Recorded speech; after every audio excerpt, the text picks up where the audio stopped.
என்ன பண்ணாங்கன்னு பாருங்களேன். வாட் மெத்தட் தே யூஸ்டு, தங்கள் தேவனை வழிக்கு கொண்டு வர, தாங்கள் நினைத்ததை சாதிக்க, அல்லது ஆண்டவரே உங்களுக்கு தான், அவங்க அப்படிதான் சொல்றாங்க, பாகாலே உங்களை தான் நாங்கள் தேவனாக நிரூபித்து காண்பிக்க போகிறோம்னு சொல்லி அவரை தங்கள் வழி கொண்டு வர என்னெல்லாம் செய்கிறாங்க. 1 ராஜாக்கள் 18 வசனம் வாசிங்க. தங்களுக்கு கொடுக்கப்பட்ட காளையை அவர்கள் வாங்கி அதை ஆயத்தம் பண்ணி, பாகாலே எங்களுக்கு உத்தரவு அருளும் என்று காலை தொடங்கி மத்தியானம் மட்டும் பாகாலின் நாமத்தை சொல்லி கூப்பிட்டார்கள். ஆனாலும் ஒரு சத்தமும் பிறக்கவில்லை. நல்லா கவனிங்க.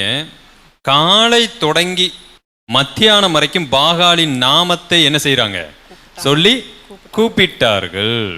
எங்கேயாவது பைபிள்ல தேவனுடைய தீர்க்கதரிசிகள் காலையில தொடங்கி மத்தியானம் வரைக்கும் தேவனுடைய நாமத்தை சொல்லி கூப்பிட்டு அப்படி எங்கேயாவது இருக்கா? ஏதாவது எனக்கு ஞாபகம் இல்லை, நீங்க ஏதாவது ஞாபகம் இருந்தா சொல்லுங்க. இருக்கா? இத்தனை முறை அவங்க கூப்பிடுறாங்க பாருங்க. காலையிலிருந்து மதியானம் வரைக்கும் கூப்பிட்டுக்கிட்டே பாகாலே பாகாலே. செயின் ப்ரேயர் பண்ணியிருப்பாங்கன்னு நினைக்கிறேன். 400 பேர் இருக்கிறோம்யா, நம்ம ஒவ்வொரு ஆளா அப்படி கூப்பிட்டே இருப்போம். கையெல்லாம் பிடிச்சிக்குங்க. எங்கேருந்து இவங்க இதெல்லாம் கற்றுக்கிட்டாங்கன்னு தெரியல. ஒரு இடத்துக்கு நான் போயிருக்கிறேன், கையெல்லாம் வேர்த்துருச்சு. அப்புறம் என்ன பண்ணுது, சரி விடுங்கய்யா, கொஞ்சம் கையை விடுங்க அப்படின்னு.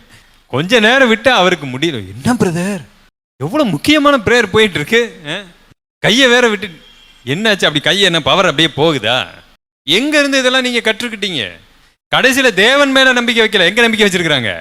கையில தான் நம்பிக்கை. அப்படியே அந்த பவர் கை வழியா பறந்து போயிட்டு இருக்கு பாத்தீங்களா? இது போயிருச்சு, முடிஞ்சு போச்சு, அவ்வளவுதான். தேவன் மேல வைக்கிற விசுவாசம் எங்கெல்லாம் போயிடுச்சு பாருங்க. கையில வந்துருச்சு, எண்ணெயில வந்துருச்சு. பெரிய பெரிய இடங்கள்ல போர்டுகள்ல சபையில இப்ப என்ன கீழே எழுதி போட்டு, ஜெப எண்ணெய் இலவசம், ஜெப எண்ணெய் இலவசம்னு போட்டு போர்டு. எவ்வளவு வெக்கக்கேடான ஒரு நிலைமைக்கு போயிட்டோம் நாம. விசுவாசம் உள்ள ஜெபம் பிணியாடிய என்ன செய்யும்? ரட்சிக்கும். அன்றைக்கு எண்ணெயை எடுத்துட்டு போய் பூசு அப்படின்னு சொன்னா, அன்றைக்கு அவங்களுக்கு அதுதான் ஒரு மருத்துவ ரீதியான ஒண்ணு. இன்னைக்கு பவுல் இருந்தா என்ன பண்ணியிருப்பாரு? நல்ல மருத்துவம் பார்த்துட்டு ஜெபிங்கன்னு சொல்லியிருப்பாரு. அன்றைக்கே ஏசாயா சொல்லி அனுப்பிட்டாரு. எசேக்கியா ராஜாவுக்கு சொல்லும் பொழுது என்ன சொன்னாரு? அத்திப்பழ அடையை எடுத்து போடுங்க. இன்னைக்கு இருந்தா என்ன சொல்லியிருப்பாரு ஏசாயா? சாந்தி கியர்ஸ்ல போய் நல்ல ஒரு பேண்டேஜா வாங்கிட்டு போய் என்ன பண்ணு, மேலே போட்டு விடுங்க. அவங்க தேவையில்லாமல் அத்திப்பழத்துக்கெல்லாம் தேடி ஓடி நேரத்தை வேஸ்ட் பண்ணிட்டு இருக்காத, அவங்க இப்போ கடையிலே வச்சு வித்துக்கிட்டு இருக்கிறாங்க. அந்த பேண்டேஜை வாங்கி என்ன செய்ய, முதுகில் போடு. அன்னைக்கு கடையில் இல்லாததுனால நீயே அத்திப்பழ அடையை எடுத்து என்ன செஞ்சிரு, போட்டுரு. அப்போ ஏசாயா ஏதாவது தப்பு பண்ணிட்டாரா? இல்லை தேவன் ஏதாவது தப்பு பண்ணிட்டாரா? ஆண்டவர் நீங்க தான் குணம் கொடுக்க போறீங்க, அப்புறம் எதுக்கு அத்திப்பழ அடையை எடுத்து போடணும்? நீங்க ஒரு வார்த்தை சொன்னால் அது நடக்காதா? இயேசு கிறிஸ்து சொல்லவில்லையா, நீ போய் உன்னை ஆசாரியனுக்கு காண்பி, அவ்வளவுதான். என்னது காண்பிக்க சொல்லிட்டாரா? நம்மளே சுகமே ஆகலையே, நீ போப்பா அப்படின்ட்டாரு. போயிட்டு இருக்கும்போது சுகமாயாச்சு. தேவனுடைய குணப்படுத்துதல் வித்தியாசமானவைகள். இன்றைக்கு தேவன் நமக்கு ஒரு ஞானத்தை கொடுத்துருக்கிறார். நம்ம ஆளுகளுக்கு அப்படிதான். தலைவலி எதுவும் வந்தா மாத்திரை சாப்பிட மாட்டோம். எங்கேயாவது ரத்தம் வெட்டி கொட்டிக்கிட்டு இருந்தா போதும், அவ்வளவுதான். அதுக்கு நான் என்ன பண்ணுவேன்? கட்டு போடுவேன். கட்டு எதுக்கு போடுறீங்க? அது வைத்தியம் இல்லையா? அப்ப தேவன் மேல் நம்பிக்கை இல்லையா உனக்கு? கண்ணாடி எதுக்கு போட்டிருக்கிறீங்க? கண்ணு தெரியல அதனால போட்டிருக்கிறோம். அப்ப அதுக்கு பேர் என்னது? மருத்துவம் பார்க்க கூடாதுன்னு சொல்லிட்டு ஒரு சபை இருக்கு. தெய்வீக குணத்தை தான் நாங்க இது பண்ணுவோம்னு சொல்லிட்டு அவங்க சபையில எல்லாருமே டாக்டருக்கு படிக்க வச்சு அதுல இருந்து வரக்கூடிய என்னதை வாங்கிக்கிறது, தசம பாகத்தை வாங்கிக்கிறது. இது எப்படி? முதல்ல நீங்க சபையில போர்டு எழுதி போடுங்க, இங்கே டாக்டர்கள் இருக்கக்கூடாதுன்னு முதல்ல போர்டு எழுதி போடுங்க. ஏன்னா நீங்க ஆஸ்பத்திரிக்கு போறது தப்புனா அங்க டாக்டரா இருக்கிறது அதை விட தப்பு இல்லவா? அது பெரிய பாவம் இல்லையா? ஆனா அவங்க மூலமா வரக்கூடியதை மட்டும் என்ன செஞ்சிடணும், வந்துடணும். எப்படி தீபாவளிக்கு எதுவும் பண்ணக்கூடாது, தீபாவளிக்கு அப்போ போனஸ் கொடுத்தா மட்டும் அதில் நீ இப்போ தசமபாகம் போட்டுரு, வேற எதுவும் அதில் டச் பண்ணிடக்கூடாது. ஆனால் அதில் தசமபாகம் வந்தால் எங்கே வந்து போட்டுரு, சர்ச்சில் வந்து போட்டுரு. எல்லாம் மாயக்காரர்கள். இயேசு கிறிஸ்து இருந்திருந்தா சாட்டை எடுத்து இவங்களெல்லாம் அடித்து துரத்தி வெளியே அனுப்பியிருப்பார். அப்போ ரிப்பீட்டாக ஏதாவது ஒன்று நடக்கலைன்னு சொன்னால் தயவு செய்து விட்டு விடுங்கள். இன்றைக்கு பாகாலை போலவே கிறிஸ்துவின் நாமத்தை சொல்லி எதையாவது ஒன்றை வச்சுக்கிட்டு, ஏன் தங்கள் வீட்டில் இறந்து போனவர்களை வச்சுக்கிட்டு 3 நாளா 4 நாளா இவங்கள மாதிரியே கூப்பிட்டு இருக்கிறாங்க. இயேசுவே எழுப்பும், இயேசுவே எழுப்புன்னு சொல்லி கூப்பிட்டு இருக்கிறாங்க. இயேசு அப்படியா எழுப்பினார்? 3 நாளா 4 நாளா வச்சுக்கிட்டு எழுப்பினாரு.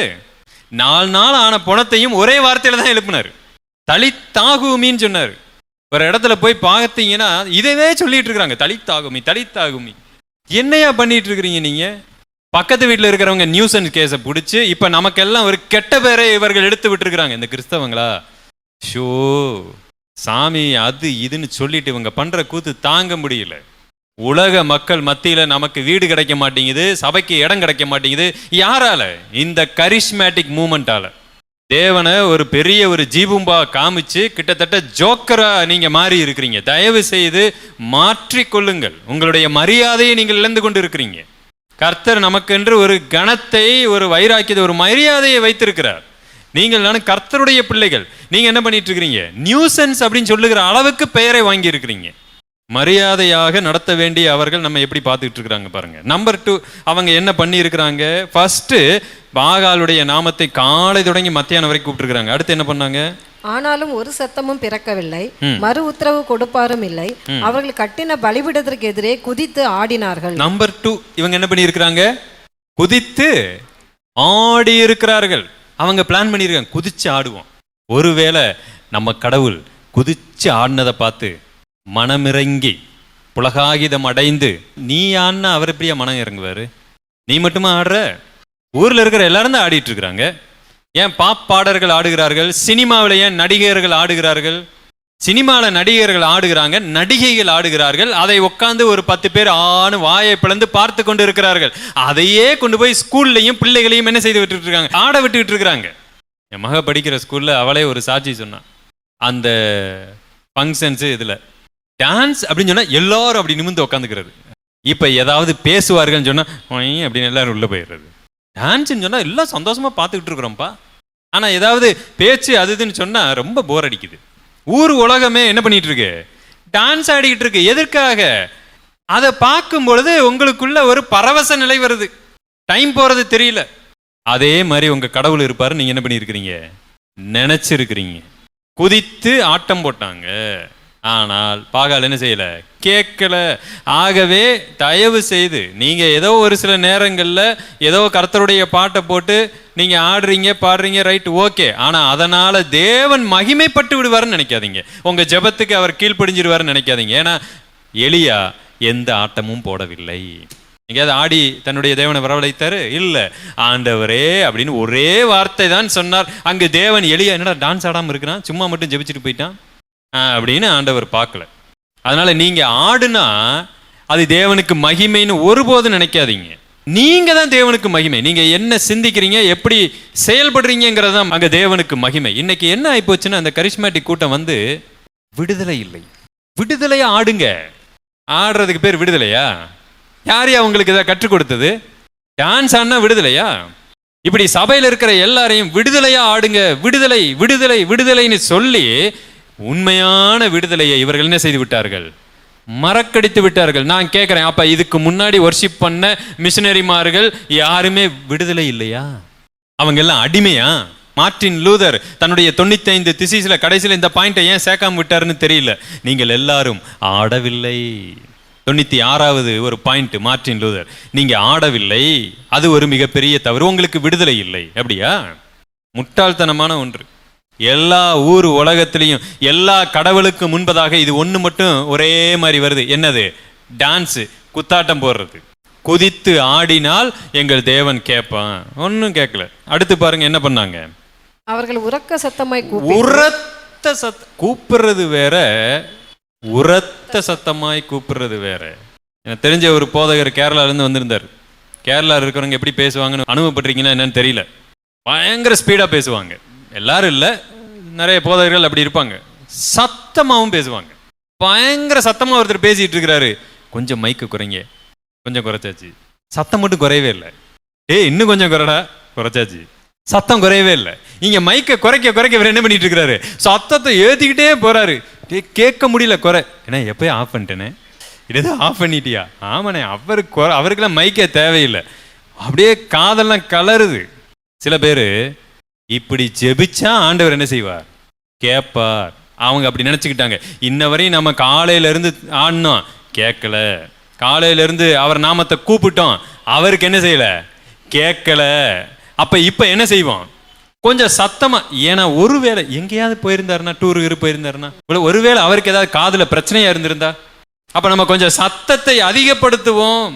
என்னைக்கு நீங்க பிரேயர்ல சத்தத்தை அதிகப்படுத்தினால் ஆண்டவர் கேட்பார்னு நினைச்சீங்களா, அப்பயே தேவன் மேல வச்சிருக்கிற விசுவாசம் உங்களுக்கு போயிருச்சுன்னு அர்த்தம். நாவில் சொல் பிறவாவதற்கு முன்னே அதை நான் என்ன செய்திருக்கிறேன்?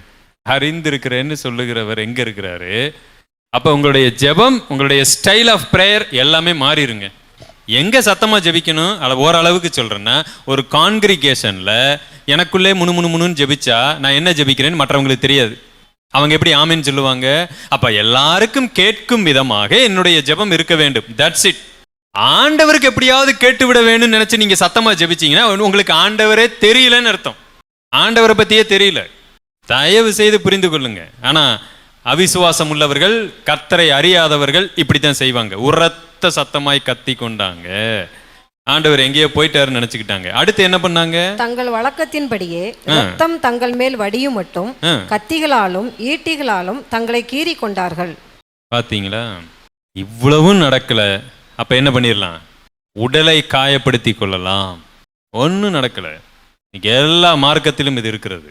இன்றைக்கு வரைக்கும் இது ஃபாலோ பண்ணிட்டு இருக்கிறாங்க. முடிய கொடுக்கறதுல இருந்து எல்லாத்தையும் அவங்க கத்தியை வச்சு குத்திக்கிட்டும் எதுவும் நடக்கலாங்க. நாம என்ன மெத்தடை பயன்படுத்தினாலும் நம்மளுடைய தேவனை வழிக்கு கொண்டு வந்து விட முடியாது. நீங்க ஏதாவது காணிக்கை போடுறதுனாலையோ வேற ஏதாவது ஒன்றை செய்வதனாலேயோ உங்கள் உடலை வருத்தி கொள்ளுவதனாலேயோ 44 மணி நேரம் முழங்கால், 12 மணி நேரம் முழங்கால், அவங்களுக்கு இதுக்கு என்னங்க வித்தியாசம்? நீங்க என்ன நம்புறீங்க? நீங்க உங்க முழங்கால் மொட்டியை தேய வச்சுட்டா அவர் இறங்கி கீழே வந்துருவாருன்னு நினைக்கிறீங்களா? உங்க லைஃப், உங்க மனதுல என்ன இருக்குங்கிறது முக்கியம். இயேசு கிறிஸ்து 12 மணி நேரம் நான் முழங்கால் போட்டதுனால தேவன் என் ஜெபத்தை கேட்டு விட்டார். எங்கேயாவது அப்படி சொல்லியிருக்காரா? ஆனா ஒரே ஒரு இடத்துல சொல்லியிருக்கிறார், உங்களுடைய ஜெபம் கேட்கப்பட என்ன செய்யணும்? என் வார்த்தை உங்களில் இருந்தால் நீங்கள் வேண்டிக் கொள்ளுவது எதுவோ அது உங்களுக்கு என்ன செய்யப்படும்? கர்த்தருடைய வசனம் உங்கள் இருதயத்தில் இருந்தா உங்களுடைய ஜெபமும் அந்த வசனத்தின்படி மாறிடும். நீங்க சில ஜெபம் ஜெபிக்கவே மாட்டீங்க. அதான் உண்மை. இந்தியா கிரிக்கெட்ல தோத்துருச்சு. எத்தனை விதமான கருத்துக்கள் வந்துகிட்டு இருக்கு பாருங்க. இவங்க போய் அதற்கு யாகம் நடத்தினார்கள், அதனால தான் தோற்று போய் விட்டது. ஒரு படம் நான் பார்த்தா கிருஷ்ணர் மாதிரி ஒரு படத்தை போட்டு அவர் கோப்பையை தூக்கி இயேசு கிறிஸ்து கொடுக்குறாரு. பார்த்தீங்களா ஃபேஸ்புக்கில்? என்னன்னா இந்தியா இந்து நாடு, ஆஸ்திரேலியா கிறிஸ்தவ நாடா. யார் சொன்னான்னு தெரியல. ஆஸ்திரேலியாவில் பாதி பேர் கடவுளே இல்லைங்கிற ஆட்கள், கிட்டத்தட்ட 90% பேர் அப்படித்தான் நம்பிட்டு இருக்கிறாங்க. அவங்களுக்கு கடவுள் நம்பிக்கையே கிடையாது. இவங்க என்ன போட்டு வச்சிருக்காங்க? கிருஷ்ணர் தூக்கி அப்படி வேர்ல்டு கப்பை இயேசுநாதர்கிட்ட கொடுக்குற மாதிரி. ஆண்டவர் அங்கே பாவம், எப்படியாவது நம் பிள்ளைகள் உலக கோப்பையில் ஜெயிக்க வேண்டும் போல் இருக்குன்னு. ஒரு காலத்தில் அப்படித்தான் உலக கோப்பை நடந்து கொண்டிருந்த பொழுது நம்ம ஆட்கள் பிரேயர்லாம் வாட்ஸ்அப் குரூப்பில் இந்தியா ஜெயிக்க வேண்டும் பிரேயர். அந்த பக்கம் இங்கிலாந்துக்காரங்க அதுக்கு மேலே பிரேயர். இங்கிலாந்து ஒரு கிறிஸ்தவ நாடு. இப்போ ஆண்டவர் குழப்பத்தில் இருப்பாரா இல்லையா? ஏன்னா இந்த பயல்களும் பேரை வேர்ல்டு கப் வேணும்னு கூப்பிட்டுக்கிட்டு இருக்கிறாங்க, இவங்க வேற வேர்ல்டு கப் வேணும்னு கேட்டுக்கிட்டு இருக்கிறாங்க. இப்போ நான் எப்படி முடிவு எடுக்கிறது? சரி, யார் அதிகமாக ப்ரேயர் பண்ணாங்களோ அவங்களுக்கு கொடுத்துடலாம், அல்லது யார் அதிகமாக காசு உண்டியலில் போட்டாங்களோ அவங்களுக்கு கொடுத்துருவேன். அப்படியா? தேவனுக்கு இங்கே வேர்ல்டு கப் வாங்கி கொடுக்கறதான் அவருடைய வேலையா? சொத்தை பிரித்து கொடுன்னு கேட்டதுக்கே என் வேலை இது கிடையாதுன்னு சொல்லிட்டு போனவர் அவர். அன்றாட வாழ்க்கையில் சொத்து நமக்கு எவ்வளோ முக்கியம் பாருங்க. அண்ணன் தம்பிக்குள்ள சண்டை வந்துருச்சு. ஆண்டவரே இதை கொஞ்சம் பிரித்து விடுங்க, கொஞ்சம் அந்த பஞ்சாயத்தை தீர்த்து வைங்கன்னு சொன்னதுக்கே ஆண்டவர் பொருளாசையை குறித்து எச்சரிக்கைன்னு ஒரு பெரிய பிரசங்கம் பண்ணிட்டு போக ஆரம்பிச்சிட்டார். இப்போ நம்ம நினச்சிருப்பாங்க, பேசாமல் நம்மளே பிரிச்சுக்கிட்டு போயிருக்கலாம் போல் இருக்கு, இவர்கிட்ட வந்து சொன்னதுக்கு இவ்வளோ பெரிய பிரசங்கம் பண்ணிட்டாரு, பொருளாசையை குறித்து எச்சரிக்கையா இருங்கள், அது அவனுக்கு ஜீவன் அல்ல. இப்போ வேர்ல்டு கப்பை போய் பற்றி பேசினா கொன்னே போடுவார். உரத்த சத்தமாய் கூப்பிட்டாங்க, கத்தி கொண்டு உடலில் கீறி கொண்டு இருந்தார்கள். கடைசியா ஒரு வேலை. அதுக்கடுத்து பாருங்க என்ன பண்ணாங்க. மத்தியான வேலை சென்ற பின்பு, இப்ப மத்தியானம் போயிருச்சு, அந்திபலி செலுத்தும் நேரமட்டாக சன்னதம் சொல்லி கொண்டிருந்தார்கள். சன்னதம் சொல்லி கொண்டு இருந்தார்கள் அப்படின்னா என்ன நினைக்கிறீங்க? சன்னதம்ங்கிற வார்த்தை எங்கேயா கேள்விப்பட்டிருக்கீங்களா? மந்திரமா? ஏன்னா இதனுடைய எபிரேய சொல், அந்த நாபா அப்படிங்கிற சொல் வந்து ஒரு குழப்பமான ஒரு வார்த்தை. அந்த வார்த்தையை என்ன சொல்லி மொழிபெயர்க்கிறதுன்னு அன்றைக்கு இருந்த இதை மொழிபெயர்க்கக்கூடியவங்க அதிகமான பேர் பிராமின்ஸ் இருந்தாங்க. என்ன பண்ணி இதை மொழிபெயர்க்கிறது? மந்திர சொல்னு போட்டாலும் அந்த அளவுக்கு அது ஒரு ஆப்டான மொழிபெயர்ப்பா தெரியலன்னு சொல்லி இவங்களே யோசிச்சு என்ன பண்ணிட்டாங்க, சன்னதம் அப்படின்னு. அன்னைக்கு இருந்தவங்களுக்கு சன்னதம்னா புரியும். நான் கொஞ்சம் ஆராய்ச்சிலாம் பண்ணேன். சன்னதம் அப்படின்னு சொன்னா விக்கிபீடியாவில் அந்த வார்த்தைக்கு ஒன்று இருக்கு. என்னன்னு கேட்டிங்கன்னா, சன்னதம் என்பது சிவபெருமானின் 108 தாண்டவங்களில் ஒன்று. இந்த இக்கரணம் பரதநாட்டியத்தில் இடம்பெறுகின்ற 108 கரணங்களில் 75வது கரணமாகும். அது என்ன? அது சூசி கஸ்தமான கைகளை கட்டிக்கொண்டு கால்களை வளைத்து விரல் நுனியை பூமியில் ஊன்றச் செய்து ஆடுவது சன்னதமாகும் போட்டிருக்காங்க. எதற்காக இந்த வார்த்தையை கொண்டு வந்து இங்கே வச்சாங்கன்னு தெரியல. ஒருவேளை அந்த மாதிரி அவங்க ஏதாவது பண்ணியிருப்பாங்களோ அப்படின்னு நான் யோசித்துக்கிட்டேன் நான். ஆனால் அதற்கான சரியான அந்த எபிரேய பதத்தை எல்லாம் பார்த்தோம்னு சொன்னால், இப்போ இருக்கக்கூடிய பொது மொழிபெயர்ப்பு, கத்தோலிக்க மொழிபெயர்ப்பு அதை எப்படி மாற்றி இருக்கிறாங்கன்னா, பிற்பகல் ஆயிற்று, அவர்கள் மாலை பழி செலுத்தும் நேரம் வரைக்கும் தொடர்ந்து உளறிக் கொண்டிருந்தார்கள்னு போட்டிருக்கு. என்ன உளறிட்டு இருக்கிறாங்களா? அதனுடைய எபிரேய வார்த்தையை ஸ்ட்ராங் கன்கார்டன்ஸில் நான் பார்க்கும் பொழுது அந்த நாபா அப்படிங்கிற வார்த்தைக்கு கொடுத்துருக்கிற சரியான ஒரு விளக்கம் என்னன்னு கேட்டிங்கன்னா, எக்ஸ்டாட்டிக் ஸ்டேட், பரவச நிலை. ஒரு மாதிரியான பரவச நிலையை அடைஞ்சு அப்படியே ஏதோ ஒன்றை பண்ணிக்கிட்டு இருக்குதல். நல்லா தெரிஞ்சுக்குங்க, எல்லா ஈவில் ஸ்பிரிட், எல்லா விதமான அசுத்த ஆவிகளுடைய அல்லது மாற்று மதங்கள் இவைகள் எல்லாவற்றிலும் இருக்கக்கூடிய ஒன்று இந்த பரவச நிலை. இது கிறிஸ்தவத்தில் கிடையாது. இது ரொம்ப டேஞ்சரான ஒன்று. நம்ம சைக்காலஜிக்கலாக நம்ம ஒரு விஷயத்தை திரும்ப திரும்ப திரும்ப சொல்ல சொல்ல சொல்ல நம்மளையும் அறியாமல் அந்த ஒரு பரவச நிலைமைக்கு போயிடுவோம். எக்ஸ்டாட்டிக் ஸ்டேட்டுக்கு நம்ம போயிடுவோம். அந்த பரவச நிலை தான் அவங்க இப்போ அடைஞ்சிருக்கிறாங்க. அந்த பரவச நிலையை குறித்து உளறுதல், ஏதோ வித்தியாசமாக ஒரு சில ஆங்கில மொழிபெயர்ப்புகளை ப்ராப்பசையிங், அதாவது தீர்க்க தரிசனம் மாதிரி உளறிக்கொண்டு இருக்குதல். இப்படிப்பட்ட மொழிபெயர்ப்புகள் எல்லாம் நிறைய இருக்கு. NIV இதுல எல்லாம் பார்த்தீங்கன்னா தவறாக என்ன உளறி ப்ராப்பசைஸ்லேயே உளறிக்கிட்டு இருக்கிறது. தீர்க்க தரிசனத்தை என்ன பண்ணுறதா உளறி சொல்லி கொண்டு இருக்குதல். நீங்கள் உங்களுக்கு நல்லா தெரியும் இன்னைக்கு கிறிஸ்தவ வட்டாரத்தில் என்ன மாதிரியான பரவச நிலை போயிட்டு இருக்குன்னு உங்களுக்கு தெரியும். பார்த்தீங்களா? தயவு செய்து இந்த மாதிரியான பரவச நிலைமைக்கு உட்படவே கூடாது. அது தேவனிடத்திலிருந்து வந்தது அப்படிங்கிறது தான் அதனுடைய பொய். இந்த பரவச நிலையை தான் அவங்க என்ன செஞ்சாங்க, அடைஞ்சாங்க. என்ன நடந்தது? Methods never help you to reach God. நீங்கள் என்னென்ன மெத்தட்ஸை கற்றுக் கொடுக்குறீங்களோ, இந்த மாதிரி பண்ணால் இந்த தேவன் கேட்டுருவாரு, இந்த மாதிரி பண்ணால் இப்படி கேட்டுருவாரு. நோ, பாகாலுக்கு பல மெத்தட்ஸ் அவங்க ஃபாலோ பண்ணிட்டு இருக்கிறாங்க. இன்றைக்கும் கிறிஸ்தவத்தில் மெத்தட்ஸை வச்சிருக்கிறாங்க. இந்த மெத்தடை ஃபாலோ பண்ணால் ஆண்டவர் ஜெபத்தை கேட்டு விடுவார். தயவு செய்து எந்த மெத்தடும் கிடையாது. பைபிளில் ஒரே ஒரு மெத்தட் தான் இருக்குது. என்னுடைய ஜெபம் கேட்கப்படுவதற்கு ஒரே ஒரு மெத்தட். கரெக்டாக சொல்லுங்க பார்க்கலாம். Very good. வேதத்தை கேளாதபடி விளக்குகிறவனுடைய ஜெபத்தை நான் என்ன செய்ய மாட்டேன், கேட்க மாட்டேன். That's a method. உங்கள் ஜெபம் கேட்கப்பட வேண்டுமா? Obey God. கர்த்தருடைய வசனத்திற்கு கீழ்ப்படிங்க, கர்த்தருக்கு கீழ்ப்படிங்க, கர்த்தருடைய வார்த்தையை கற்றுக்கொள்ளுங்க. அந்த வசனத்திற்கு கீழ்ப்படிய நீங்கள் முயற்சி செய்தாலே போதுங்க. ஆண்டவர் உங்கள் ஜெபத்தை கேட்க ஆர்வமா இருக்கிறாரு. நீதிமானுடைய கூப்பிடுதலுக்காக என்னுடைய செவிகள் எப்பொழுதுமே என்ன பண்ணிட்டு இருக்கு, திறந்து காத்துக்கிட்டு இருக்கு. ஏன்? Because he is a righteous man. அவன் வார்த்தைக்கு கீழ்ப்படிந்து நடக்கக்கூடியவன். சில ஊழியர்கள் இப்படியாக இந்த ஜெபத்தை குறித்து சொல்லுவாங்க, பாவியினுடைய ஒரே ஒரு ஜெபத்தை தான் ஆண்டவர் கேட்பாருன்னு சொல்லுவாங்க. என்ன ஜெபம்? ரிப்பன், மனம் திரும்புதலின் ஜெபம். பாவியினுடைய ஒரே ஒரு ஜெபத்தை தான் ஆண்டவர் கேட்பாராமா. ஆண்டவரே நான் பாவி அப்படின்னு சொல்லுகிற அந்த வார்த்தையை மட்டும்தான் அவனிடத்துல இருந்து கேட்பாராமா. ஆண்டவர் எனக்கு அதை செஞ்சிருங்க, இதை செஞ்சிருங்க, அதை பண்ணிருங்க, இதை பண்ணிருங்க. பா, முதல்ல நான் சொல்லுகிறத நீ செய். என்ன ஆண்டவரே, நீ யூ ஆர் அ சின்னர், நீ ஒரு பாவி, எனக்கு விரோதமாய் காரியங்களை செய்து கொண்டிருக்கிற, அதெல்லாம் அப்புறம் வச்சுக்கோங்க, எனக்கு கொஞ்சம் பிரச்சனை இருக்கு, அதை மாற்றி விடுங்க. இயேசு கிறிஸ்து சில இடங்களிலே பாவிகளை சுகமாக்கினார். ஆண்டவரே எனக்கு இறங்கும் என்று சொன்ன பொழுது அவர்களுக்கு சில சுகங்களை கொடுத்தார். இட் டஸ் நாட் மீன், அதனுடைய அர்த்தம் பாவிகளுடைய எல்லா ஜெபத்தையும் கேட்டுக்கிட்டே இருப்பாருங்கிறதற்காக சொல்லப்படவில்லை. பாவிகளுடைய ஜெபத்தை தேவன் என்ன செய்வதில்லை, கேட்பதில்லை. கண்ணு தெரியாத அந்த நபர் சொன்னார் யோவான் 9ஆம் அதிகாரத்தில், தேவன் பாவிகளுக்கு செவி கொடுப்பதில்லை என்று நான் அறிந்திருக்கிறேன், உங்களுக்கு தெரியாதா? அவர் கண்ணை திறந்தும் அவர் யார் என்பது உங்களுக்கு தெரியவில்லையே. So methods never ever help us to reach God.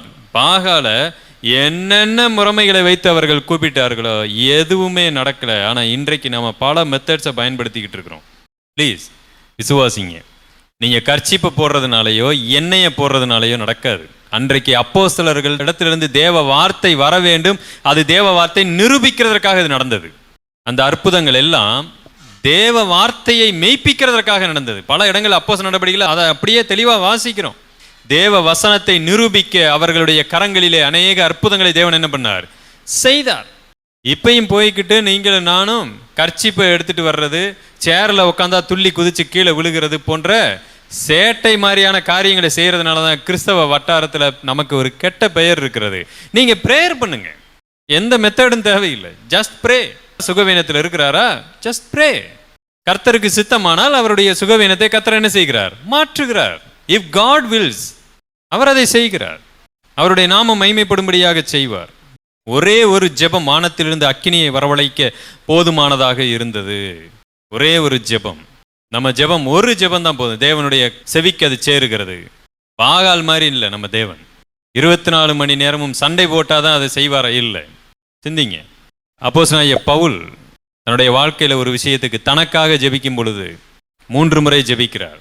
என்னிடத்தில் இருக்கிற அந்த முள் என்ன செய்ய வேண்டும், போக வேண்டும். Just 3 times. 3 முறை நான் ஜெபித்தேன், என் கிருபை உனக்கு போதுன்னு சொல்லிட்டு அதுக்கப்புறம் அதை பத்தி ஜெபிக்கவே இல்லை. இதுதான் தேவனுக்கும் அவருக்கும் இருக்கிற அந்த ஃபெல்லோஷிப், அந்த ஐக்கியம். அவர் தேவனை புரிந்து கொண்ட ஒரு மெத்தட்.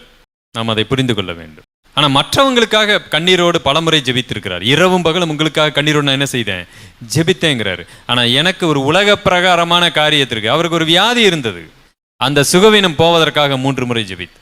நான் சொல்லுவேன், உங்களுடைய ஆவிக்குரிய வாழ்க்கைக்காக நீ எத்தனை முறை வேணாலும் ஜெபிங்க. ஆனா உங்க சரீர காரியங்களுக்காக ஓரிரு முறை தேவனிடத்துல தெரியப்படுத்திட்டு பரவாயில்லை விட்டு விடுங்கள். அவர் அதை கணக்குல வச்சிருப்பாரு, எப்ப செய்யணும் அதை என்ன பண்ணுவாரு, செய்வார். ஆனா நாம என்ன பண்ணிட்டு இருக்கிறோம், ஆவிக்குரிய காரியத்திற்கு ஓரிரு முறை ஜெபிச்சுட்டு 24 மணி நேரமும் எனக்கு இது வேணும் அது வேணும்னு உலக பிரகாரமான காரியத்திற்கு 24 hours ஜெபிச்சுக்கிட்டு இருக்கோம். முணுமுணுத்துக்கிட்டே இருக்கிறோம், மந்திரம் போட்டுக்கிட்டு இருக்கிறோம். ப்ளீஸ், நீங்க ஒன்றை ஜெபிச்சிங்கன்னா அது ஆண்டவர் கேட்டு இருக்கிறார் அப்படிங்கிறது தான் நம்முடைய விசுவாசம். எனக்கு அன்பானவர்களே, தியோஸ் காஸ்பல் ஹால் ஊழியத்தை பற்றி நீங்கள் அறிந்திருக்க முடியும், சரிங்களா?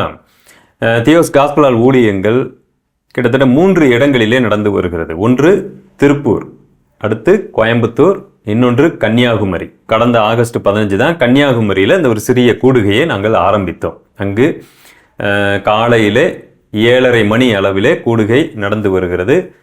கோயம்புத்தூரில் 10:30 மணி உக்கடம் அந்த பஸ் ஸ்டாண்டுக்கு ஆப்போசிட்லே அந்த பக்கத்தில் இருக்கிற செபஸ்டியன் அந்த ரோமன் கேத்தலிக் சர்ச் பக்கத்தில் இருக்கிற பில்டிங்கில் தான் நாங்கள் கூடி வருகிறோம். திருப்பூரில் பெரியார் காலனியில் 7:30 மணிக்கு காலையில் ஒர்ஷிப் ஆரம்பிக்குது. ஒருவேளை நீங்கள் எங்கேயுமே போகாத ஒரு நபராக இருப்பீங்கன்னு சொன்னால் எங்களோடு கூட சேர்ந்து தேவனுடைய வார்த்தையை கற்றுக்கொள்ள முடியும்.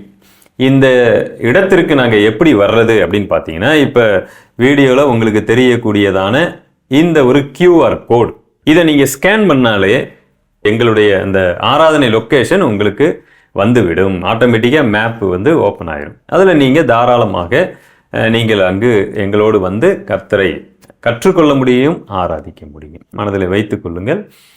தொடர்ந்து எங்களுடைய ஊழியங்களுக்காகவும் நீங்கள் ஜெபித்துக் கொள்ளுங்கள். தேங்க்யூ. God bless you.